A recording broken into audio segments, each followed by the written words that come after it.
In a small town, there lived a young boy named Tim and his best friend, a dog named Bela. Tim and Bela were always together. They played in the fields, explored the forests, and swam in the nearby river.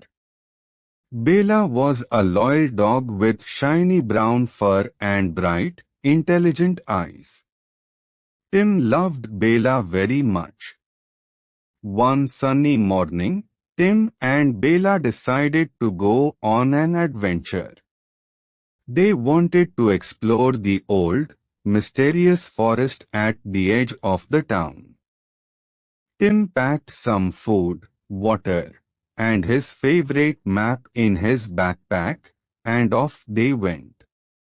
As they entered the forest, they heard the sound of birds singing and leaves rustling. The forest was cool and shady, and sunlight peeked through the leaves.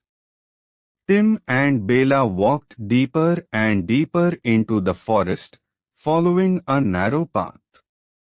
After walking for a while, they found a small, sparkling stream. They stopped to drink some water and rest. Tim took out some bread and cheese from his backpack and shared it with Bela. They sat by the stream, enjoying the peaceful sounds of nature. Suddenly, they heard a soft cry. Tim and Bela looked around and saw a tiny, golden bird trapped in a bush. The bird's wing was hurt, and it couldn't fly. Tim carefully freed the bird from the bush and gently held it in his hands. Bela wagged her tail, happy to see the bird safe. The bird looked at Tim with grateful eyes and said, "Thank you for saving me. My name is Goldie. I live in the magical part of this forest. I can show you the way if you help me heal my wing." Tim was surprised to hear the bird talk but agreed to help. He made a small bandage for Goldie's wing using a piece of cloth from his backpack. Goldie rested on Tim's shoulder as they continued their journey. Goldie guided them through the forest, and soon they reached a beautiful, hidden meadow. The meadow was filled with colorful flowers, and there was a big, old tree in the middle. The tree had a door, and Goldie asked Tim to knock on it. Tim knocked on the door, and it slowly opened. Inside, they found a kind, old man named Mr. Greenleaf. He was the guardian of the magical forest. Mr. Greenleaf welcomed Tim and Bela and thanked them for helping Goldie. Mr. Greenleaf told them many stories about the magical forest. He showed them plants that could heal wounds, trees that could talk, and flowers that glowed in the dark. Tim and Bela were amazed by all the magic around them. Goldie's wing healed quickly, thanks to a special potion made by Mr. Greenleaf. Goldie was very happy and offered to take Tim and Bela on a tour of the magical forest. They saw animals that could talk, streams that sparkled like diamonds, and butterflies with wings like rainbows. After a wonderful day of exploring, it was time for Tim and Bela to go home.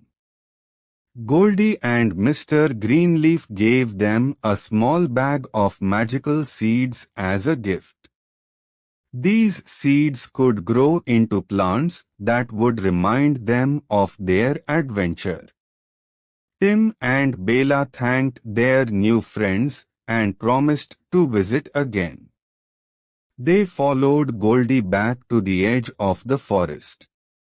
As they walked back to their town, they felt happy and excited about their magical adventure. When they reached home, Tim planted the magical seeds in his garden. The seeds grew into beautiful plants with flowers that glowed in the moonlight.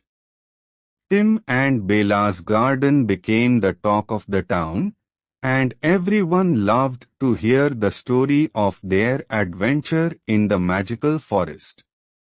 From that day on, Tim and Bella continued to explore new places and have many more adventures. And so, Tim and Bella lived happily, always ready for the next adventure, knowing that magic and wonder were just around the corner.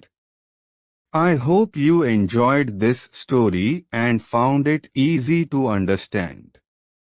If you want to learn English, then the most important thing for you is reading. Reading will help you to speak English well.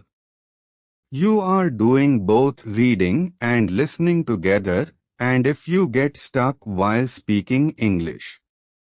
So, it is not a big deal that big people, businessmen, actresses, actors, they also hesitate in speaking English. You have to think about everything in English and translate it. Then if you make a mistake, then it doesn't matter. This is the best way of speaking English.